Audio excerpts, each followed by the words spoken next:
Rahayu, rahayu, salam hormat, salam budaya buat sahabat Mbak Gimbal dimanapun berada. Salam kenal buat yang belum kenal. Saya Mbak Gimbal, Sang Putra Alam, Panglima Tinggi Laskar Lembah Mayat, Kedaton Macan Putih, Alas Purwo, Banyuwangi, Jawa Timur. Hari ini tepatnya tanggal 11 April 2025, hari Jumat. Semoga hari Jumat ini membawa barokah buat kita semua. Amin. Kali ini saya memohon maaf kepada keluarga besar Sunan Boto Putih atau keluarga besar Pangeran Lanang Dangiran di Surabaya, dan juga sahabat-sahabat BWI, sahabat-sahabat budaya dan Banser dan tokoh-tokoh NU di Surabaya. Setelah saya membuat kekeliruan dengan statement yang sengaja mengadu domba saya dengan kelompok tertentu, ini betul-betul membuat saya kilap. Tujuan mereka adalah mengadu domba Mbak Gimbal dengan kelompok tertentu. Untungnya ada beberapa teman-teman yang menyadarkan. Nah, adu dombanya begini, Mbak Gimbal, makam keluargamu diganti namanya. Makam keluargamu diganti namanya. Sunan Boto Putih menjadi Habib Syekh Boto Putih. Nah, secara manusiawi ketika nama leluhur kita diusik, kita pastikan tidak rela. Tanpa panjang waktu, tanpa saya filter, saya langsung emosi. Saya langsung bikin statement. Dan di mana statement itu membuat kegaduhan. Untungnya adu domba ini ada yang mencegah. Siapa yang mencegah? Yang mencegah adalah keluarga, terutama juga Kiai Abbas Buntet, Ketua PWI, dan juga teman-teman dari Banser dan tokoh-tokoh ulama di Surabaya. Mereka menelpon, Mbak Gimbal, kamu salah. Itu haulnya bukan Sunan Boto Putih, tapi haulnya Habib Syekh Boto Putih.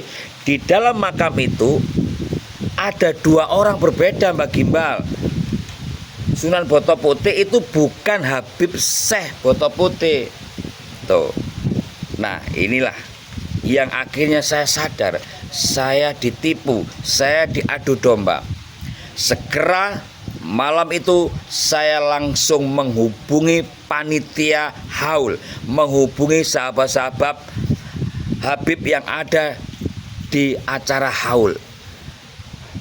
Saya bertemu mereka, kita video call, dan saya langsung minta maaf banget kepada mereka-mereka yang ada di sana atas segala kekeliruan. Dan mereka, sahabat-sahabat Habib ini, menerima dengan lapang dada kesalahan saya. Luar biasa mereka ini. Dan setelah saya minta maaf pun ya teman-teman ya, banyak nih setelah itu telepon yang lain dari kelompok provokator yang lain ya, mengatakan saya ini banci, yang saya ini penakut, pengecut, tidak punya keberanian. Ya memang saya tidak punya keberanian, salah kok berani. Saya mengaku salah. Saya tidak berani apapun. Saya memang penakut. Apalagi yang saya takutkan tiga ini, yaitu Sang Maha Pencipta kehidupan, kedua orang tua saya, ketiga ini yang paling saya takutkan adalah gak pegang uang. Wedi banget aku, wis salah. Wis gak mampu apa belas aku nek gak nyekel duit iku, wis salah. Percayalah itu ya.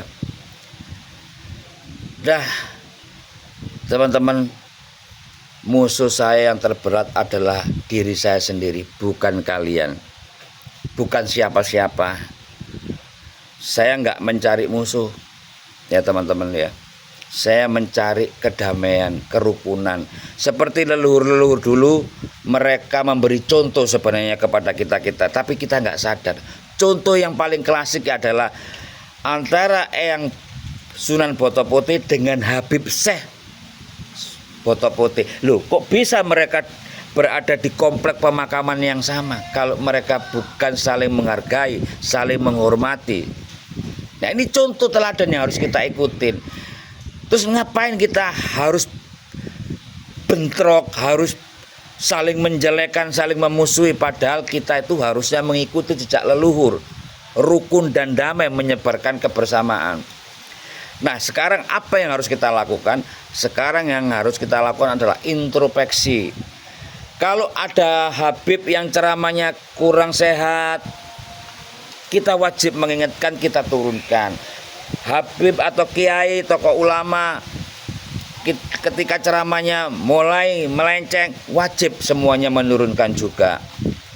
Supaya apa? Supaya rukun, tidak saling menjelekkan. Udahlah, cukup lah teman-teman ya, saling menjelekkan, saling menjatuhkan, gak ono untungi.